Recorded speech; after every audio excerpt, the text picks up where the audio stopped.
Hello दोस्तों, स्वागत है आप सभी का हमारे इस YouTube channel IGNOU update bye Rohan में। तो दोस्तों आज हम लोग इस वीडियो में बात करने वाले हैं, अगर आप लोग इग्नू में दिसंबर 2024 का एग्ज़ाम देने वाले हैं तो आपको अपना आंसर शीट कैसे भरना है। अगर आप लोग एग्जामिनेशन सेंटर में एग्ज़ाम देने जाते हैं तो वहाँ पर आपको इस तरह आंसर शीट आपको देखने को मिलता है एग्जामिनेशन पेपर के सबसे फ्रंट पेज में।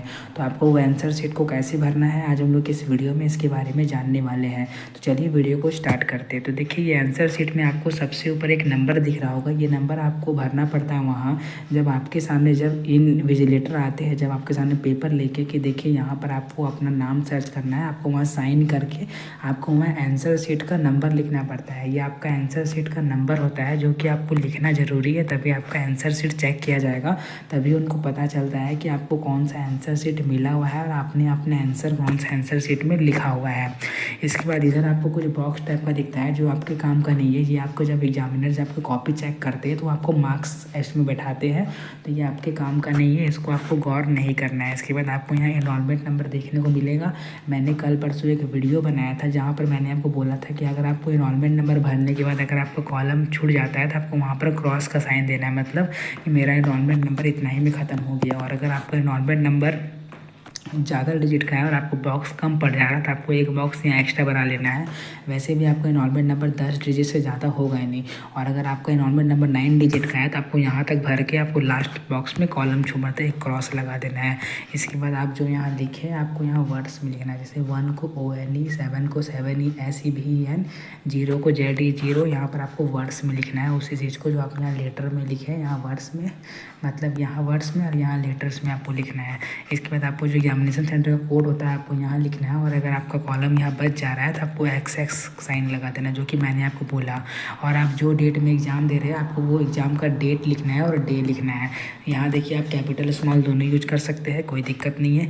इसके नीचे आपको प्रोग्राम का कोड लिखना है, आप कौन सा प्रोग्राम में एडमिशन लिए। अगर आप इकोनॉमिक्स ऑनर्स लिए तो BAECH, अगर आप इंग्लिश ऑनर्स में लिए तो BAGEH करके कोड होता है, वो कोड आपको लिखना है। उसके बाद आप उस दिन कौन सा एग्ज़ाम देने आए वो कोर्स कोड आपका एग्जामिनेशन पेपर जो होगा उसके ऊपर आपको कोर्स कोड लिखा हुआ वो आपको कोर्स कोड देख के लिखना है। उसके बाद कोर्स का टाइटल भी आपको क्वेश्चन पेपर में दिया होगा, वो सेम टू सेम आपको यहाँ लिखना है। आप ये कैपिटल स्मॉल दोनों में लिख सकते हैं, नो इशू। इसके बाद आपको एग्जामिनेशन कौन सा मीडियम में देना है।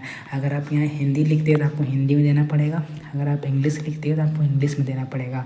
देखिए, यहाँ पर कोई नेसेसरी नहीं है। अगर आप अपने इंग्लिश मीडियम में सारा एग्ज़ाम देते आ रहे हैं, लेकिन अगर आपको ये एग्ज़ाम हिंदी मीडियम में देना है तो आप यहाँ पर हिंदी लिख के हिंदी में एग्ज़ाम दे सकते हैं, लेकिन बशर्ते कि आपको जो यहाँ लिखेंगे आपको उसी में अपना एग्ज़ाम देना है, कोई अदर लैंग्वेज में आपको एग्ज़ाम नहीं देना है। और अगर आपके एग्जामिनेशन फॉर्म में या तो अगर आपका ऐसा पेपर है जिसमें आप अपनी कोई भी रीजनल लैंग्वेज में एग्जामिनेशन दे सकते हैं तो कोई दिक्कत नहीं है, लेकिन इंग्लिश और हिंदी दो ही में आप एग्ज़ाम देने में आप कंफर्टेबल आप हैं, आप दोनों में एग्ज़ाम दे सकते हैं। इसके बाद यहाँ पर कुछ होता नहीं है, इधर आपको ध्यान नहीं देना है। ये जो कॉपी चेक करते हैं उनके लिए यहाँ पर आपको अपना साइन करना है। यहाँ पर जो आपके कॉपी चेक करने आएंगे आपको उनका साइन होना चाहिए, जो आपको वहाँ पर निगरानी करते हैं उनका साइन। देखिए, याद रखें कि दोनों का साइन यहाँ ज़रूरी है। अगर साइन नहीं रहेगा तो फिर आपको आंसर शीट चेक नहीं किया जाएगा। और आपको साइन इसके ऊपर करना है, ना कि इसके नीचे साइन करना है, इसके ऊपर साइन करना है। यहाँ पर आपको एक यहाँ पर स्टैंप मरा रहेगा जहाँ पर आप एग्ज़ाम देने जाते हैं, वो एग्जामिनेशन सेंटर का जो स्टैंप होता है, मतलब वो कॉलेज का नाम का, मतलब कौन सा रीजनल सेंटर है, कौन सा स्टडी सेंटर है, उसका स्टैंप रहना यहाँ ज़रूरी है। अगर स्टैंप नहीं रहेगा तो आपका पेपर चेक नहीं किया जाएगा। तो आपको ध्यान देना है कि स्टैंप है कि नहीं, आपको ध्यान देना है कि टीचर मेरे पेपर में साइन किए है कि नहीं, और आप खुद साइन किए है कि नहीं। ये तीनों चीज़ आपको ध्यान देना है और मैंने ऊपर बताया आपको वो ध्यान से भरना है। बाकी इधर जो है लेफ़्ट साइड आपके काम का नहीं है, वो आपको ऐसे ही छोड़ देना है। इसके बाद ये आंसर शीट के पीछे जैसे कि आपको यहाँ पर कोई सप्लीमेंट्री सीट नहीं दिया जाएगा, ये मैं आपको पहले बता दूँ। आपको अपना आंसर उतना ही सीट में ख़त्म करना है जितना सीट आपको दिया गया है। और यहाँ पर मैं एक और चीज़ अपडेट आपको दे दूँ, जैसे ये एग्जामिनेशन जो फॉर्म जो आपका आंसर शीट होता है, ये आंसर शीट के पीछे आपको एक और सीट दिया जाता है। वो सीट का आपको लास्ट में एक और साइन रहता है, वो काफ़ी स्टूडेंट नहीं करते हैं, लेकिन अगर आप कर देंगे तो बेटर रहेगा। तो मैं बोलूँगा कि जो आप एग्जामिनेशन फॉर्म भरते हैं उसके लास्ट में आपको एक साइन रहेगा, वो साइन आप कर दीजिएगा तो बेटर रहेगा। काफ़ी स्टूडेंट नहीं करते हैं, लेकिन अगर आप कर देंगे तो बेटर रहेगा। वो एग्जामिनेशन फॉर्म के मतलब जो आंसर शीट जो मैं आपको दिखा रहा हूँ स्क्रीन में, इसी आंसर शीट के पीछे एक और आपको पेपर होगा जहाँ पर आपको इंस्ट्रक्शन लिखा होगा। इंस्ट्रक्शन टाइप का, क्या करना है क्या नहीं करना है, उसके नीचे आपको वहाँ साइन कर देना है। तो दोस्तों कैसे लगा वीडियो, और अगर आप जानना चाहते हैं कि क्या क्या इंस्ट्रक्शन है तो मेरा पिछला वीडियो आप देख लीजिएगा।